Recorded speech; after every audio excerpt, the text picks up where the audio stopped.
Salut, c'est Nico. Alors, comment gérer sa bankroll dans les paris sportifs? C'est ce qu'on va voir dans cette vidéo. Donc, je vais te montrer trois méthodes efficaces qui vont te permettre de gérer ta bankroll. C'est trois méthodes qui fonctionnent. L'objectif, c'est qu'à la fin de la vidéo, tu aies les trois méthodes en tête et que tu puisses choisir directement celle qui te convient le mieux.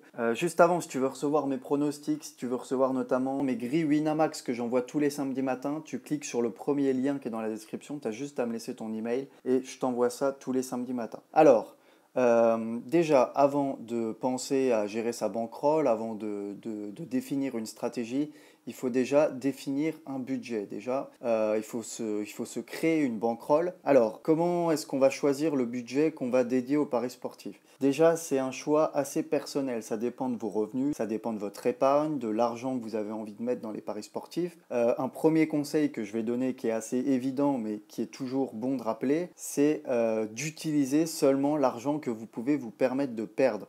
Ne vous mettez pas en danger financièrement pour jouer. Si vous ne vous sentez pas capable de gérer normalement votre argent avec les paris sportifs, vous pouvez tout à fait clôturer vos comptes, hein. Il y a juste un mail à envoyer au bookmaker et vous pouvez vous trouver une autre passion, hein. Vous allez faire de la pêche le dimanche matin, enfin je sais pas, mais vous faites autre chose. Alors pour constituer une bankroll, si vous n'avez pas beaucoup d'argent au début, ce qui peut être intéressant, ça va être d'utiliser en fait des bonus de bookmaker. Vous savez, il y a les bookmakers souvent qui offrent 100 euros de bonus. Alors faites bien attention, il faut utiliser seulement les bonus qui sont remboursés en argent réel. Alors si vous voulez connaître les bookmakers qui remboursent en argent réel, vous pouvez regarder ma petite série de vidéos sur les bookmakers Argel. Là actuellement, à l'heure où je tourne la vidéo, il n'y a que deux bookmakers qui proposent le remboursement en argent réel. Il y a Winamax et il y a Parion Web. Donc ils proposent tous les deux un bonus de 100 euros. Donc ce que vous pouvez faire, c'est que vous pouvez par exemple sur le book 1, vous avez un bonus de 100 euros.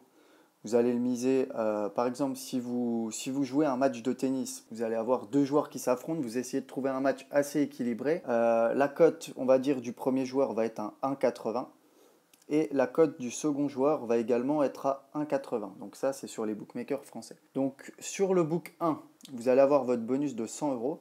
Vous allez miser ce bonus sur le premier joueur et sur le book 2. Donc on va dire que par exemple le book 1, c'est Winamax, et le book 2, ça va être Parion Web. Et sur le book 2, vous allez miser 100 euros sur le second joueur. Et donc, dans tous les cas, ce qui va se passer, c'est que si le premier joueur gagne, vous allez gagner 80 euros de bénéfice sur le book 1 et sur le book 2, vous allez être remboursé. Et si le joueur 2 gagne, vous allez gagner 80 euros sur le book 2 et vous allez être remboursé sur le book 1. Donc dans tous les cas, vous êtes sûr de faire 80 euros de bénéfice. Donc ça, c'est un exemple d'une manière que vous pouvez utiliser pour vous constituer une bankroll. Alors, une bankroll, moi je vais être très clair, pour moi, ça doit être un montant de minimum 500 euros. Voilà, 500 euros. Alors, pourquoi 500 euros? Déjà parce que si vous jouez sur les bookmakers étrangers, si vous jouez sur Pinacle, la mise minimum, elle est de 5 euros. Donc, si vous avez une bankroll de 500 euros sur Pinacle, vous pourrez miser 5 euros, donc c'est égal à 1% de votre bankroll. Ensuite, voilà, si vous avez 1000 euros de bankroll, vous allez miser 10 euros, etc. Donc pour moi, voilà, une bankroll, ça doit être de minimum 500 euros. Après, si vous pouvez mettre 1000 euros, c'est bien. Moi, je ne conseille pas forcément de mettre une grosse somme d'argent dès le début, genre 10 000 euros. Alors, il y en a qui vont me dire que 10 000 euros, c'est rien, hein. Oui, effectivement, pour certaines personnes, c'est rien, 10 000 euros, même en soi, c'est pas grand-chose, hein. Il suffit de travailler quelques années et si on veut, on peut facilement mettre 10 000 euros de côté.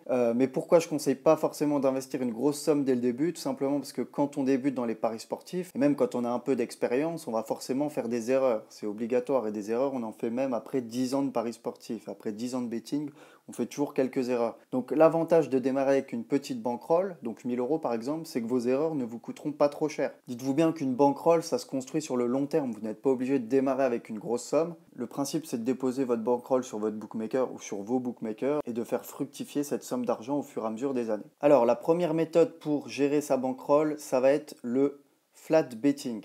Alors le flat betting, c'est quoi? C'est une méthode qui est beaucoup utilisée chez les parieurs pros. La méthode, en fait, ça consiste à miser la même somme sur chaque pari. Donc, par exemple, si vous avez une bankroll de 1000 euros et que vous décidez de miser 1% sur chaque pari, vous allez miser 10 euros sur chacun de vos paris. Donc, le flat betting, ça consiste à miser en mise fixe.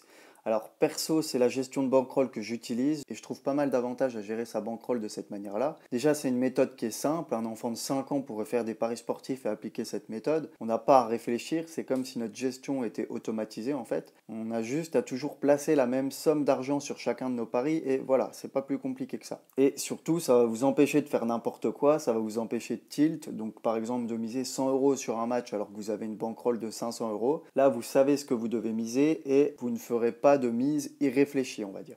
Et ensuite, ce que j'aime bien, c'est que c'est une méthode qui est relativement prudente. Vous avez vraiment très peu de chances de perdre l'intégralité de votre bankroll si vous jouez en flat betting. Surtout si vous jouez à 0,5% ou 1%, vous avez très peu de chances de perdre toute votre bankroll, sauf si évidemment vous pariez n'importe quoi. Il y a une chose qui est importante à préciser, c'est que vous devez jouer le pourcentage de votre capital de départ et non pas un pourcentage de votre bankroll au moment de la prise de pari. Si vous déposez 1000 euros de capital et qu'au bout d'un mois votre bankroll est à 1200 euros, vous continuerez à miser 10 euros sur chaque pari, c'est-à-dire 1% de votre bankroll de départ. Donc avec cette méthode, on ne procède pas à une augmentation de ses mises quand on est dans le vert, et à l'inverse, on ne procède pas à une réduction des mises lorsqu'on tombe dans le rouge. Alors ensuite, la seconde méthode, ça va être la mise évolutive.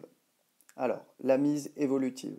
Donc ça va être l'étape suivante une fois qu'on aura bien maîtrisé la méthode en flat betting. Là, il s'agit d'augmenter ses mises une fois qu'on a atteint un certain palier financier, une fois qu'on a atteint un certain objectif. Imaginons par exemple qu'on avait un capital de 1000 euros et qu'au bout de quelques semaines, quelques mois, on arrive à 1500 euros de bankroll. Et bien, vous pouvez vous dire qu'une fois que vous avez atteint ce palier, au lieu de miser 10 euros, vous allez toujours continuer à miser 1%, mais vous allez désormais miser 1% de votre nouvelle bankroll.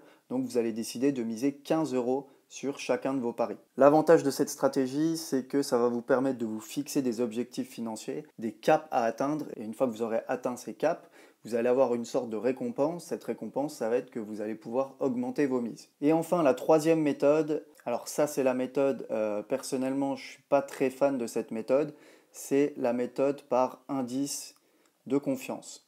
Alors cette stratégie, elle est très utilisée par les parieurs, elle consiste à engager en fait un pourcentage de sa bankroll en fonction de son ressenti, en fonction de son analyse. Alors l'avantage de cette méthode, mais c'est aussi sa limite, c'est qu'on peut augmenter rapidement sa bankroll avec cette méthode. Perso, c'est pas une stratégie que je recommande à un parieur débutant, parce que forcément quand on est débutant, on n'est pas le mieux placé pour déterminer objectivement son indice de confiance, on n'a pas assez d'expérience. Il faut vraiment beaucoup d'expérience pour utiliser cette méthode de gestion de bankroll. C'est une méthode très risquée et c'est surtout une méthode assez subjective. C'est pour ça que je ne suis pas fan de cette méthode, parce que pour moi, gérer sa bankroll avec l'indice de confiance, c'est confier son argent à sa subjectivité. Parce que le fait de dire que sur tel pari, on est plus confiant que sur tel pari, alors évidemment, il y a forcément des paris sur lesquels on va être plus confiant, mais globalement, tout ça, ça reste quand même assez subjectif. Voilà pour cette vidéo. Si elle t'a plu, je t'invite à laisser un pouce bleu et un commentaire en dessous de la vidéo. Je t'invite une nouvelle fois à rejoindre mes emails privés. Le premier lien est dans la description. Ça, c'est si tu veux recevoir mes pronostics, mes conseils et mes grilles de l'autofoot. Et moi, je te dis à très vite pour une prochaine vidéo.